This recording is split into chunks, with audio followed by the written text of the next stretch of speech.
Alright, so I have played the game recently called Life and Suffering of Prince Jerian. From the creators of Life and Suffering of Sir Brante comes a highly anticipated visual novel about the fantasy misery. And I have so little positive to say about it. Boy, did I hate going through this one. Brante had me going from the get-go, but Jerian is bad. What is it about?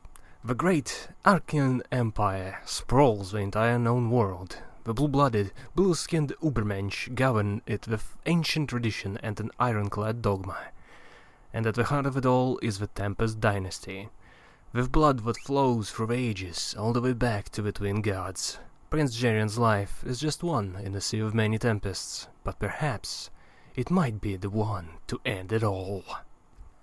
What did I enjoy and dislike and whatever else is not really gonna fly here, because this is the same game as Brante, essentially. Problem is that it does everything worse. The choices from the get-go are not interesting or fun, and it took me multiple events before I actually cared about what am I selecting. Truly, until after the prologue, let's call it. Until then, it was just two choices that didn't feel artificial. Although even then. Oh yes, you need to deliver this important speech. By the way, that asshole who stabbed your friends and evicted them, so go save them instead. No, don't. Really? It had to happen in this particular order. You couldn't just go to help them not get evicted after the speech. Whatever. Anyway, the whole game is exactly like that. Every single part of Brante is done worse here. Childhood is dull and confusing. Time after that is bland and introduces characters rapid fire, which often do not even have any kind of individual art, by the way. And actually did look forward to some of the art there, because it just looks pretty cool, it's stylized. Anyway, Great Censor is essentially a giant screw you, as every choice seems to be wrong. And when I hit the Creed chapter, I couldn't pick a single goddamn option. Everything was blocked off, no matter what. I'd expect some rigidity, but despite focusing on my studies, support of humans and new faith, I couldn't side with them ever. Hell, human nobles almost hated me for some reason. But the other side hated me too, meaning role-playing is completely impossible in this game. It's pure metagaming, defeating any kind of fun. But even then, unlike Brante, what you gain from the choices isn't shown. No matter what options menu lies to you about, it simply doesn't say what will be the result stat-wise. I've also hated the UI changes, as the font is more faded out, the menus also appear to be more wordy and they have random color added or not. It's just... Brante was fairly consistent, that's the thing. Everything fit together well. It was this monochrome kind of style, but it worked, you know? This one felt half-finished, that's exactly it. And it doesn't apply to just UI, but the whole thing. It's actually almost visible.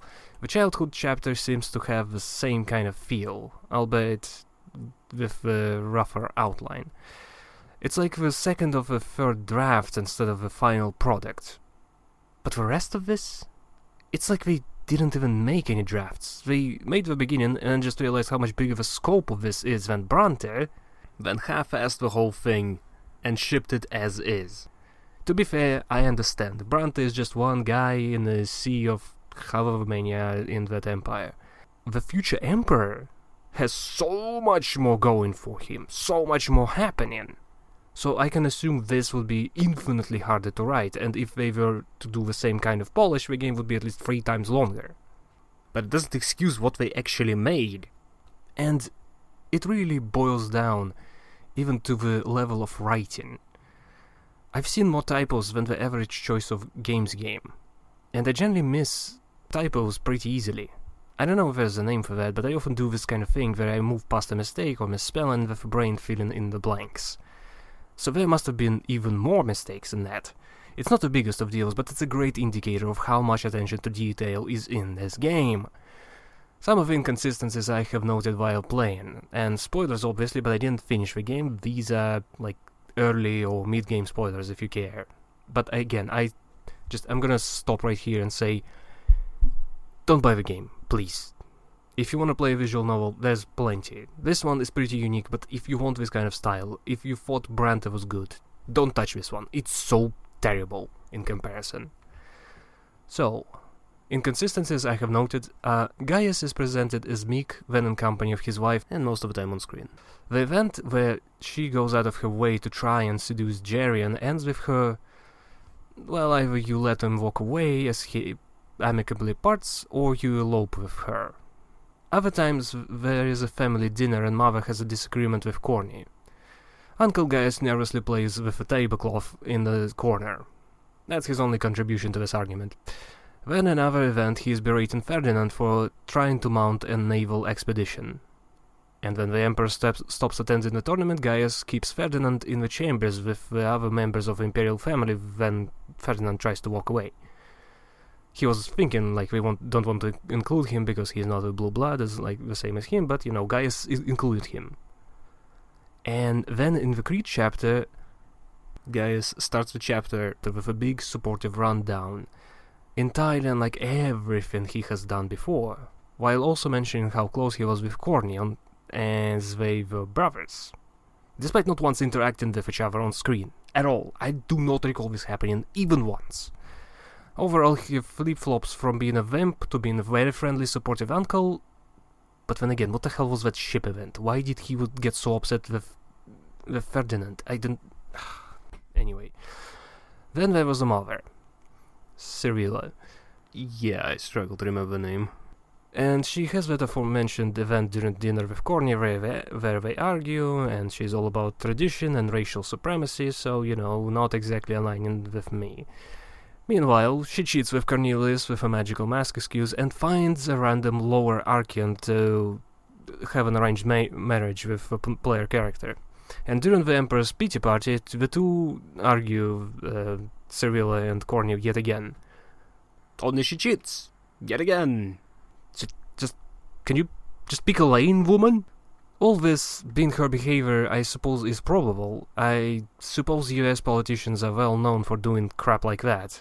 Vehemently being anti-gay and then being caught sucking so much dick, but... how do I put this exactly? All of this kind of writing is excusable, I suppose. The issue, to me, is that it's not written to be hypocritical. There's no acknowledgement of the fact that she is saying one thing but does another thing, and sometimes she also says the wrong thing but does... You get it. And so instead of that, the writer basically went, yep, we needed an event, so a character X is used here. Not because he actually fits, but because we needed someone to put in there. And we didn't actually think it through at all. And after that, Chapter 3, The Great Censor, at one point there is an event if the progress is fairly high. It's one of the stats. The Dean and some Archean both voting to abolish theology and history from the curriculum. Options are either to agree, refuse, or elective. Also, I'm pretty sure there was a fourth one, but I don't remember what it is. Anyway, I voted for an elective, so anyone can choose to study that stuff if they want to do it. It's also a more gradual change, since I wasn't looking to pissing off the religious folk. They didn't like me very much. A few events later, I get, and I quote, religious studies have been abandoned entirely. History studies ruined completely. Okay, I get it if that happens in the future, like, this is what happens after your choices. But instead, it doesn't really say that. It reads like, this is exactly what you have chosen, isn't it? I.e., a clear oversight on the developer's part. Events are simply not consistent. But I attributed this to negligence at the time. I thought maybe, one mistake, it happens. It can happen. I can understand trying to have the game with so many choices and one of them just happens to overlap with another. But an event later on has the dog Hector playing around and run into the old portrait from the family early on in the game. It's an early choice where you get to bring Ferdinand into the portrait, but like I said before, he's not exactly the same part of the family as everyone else.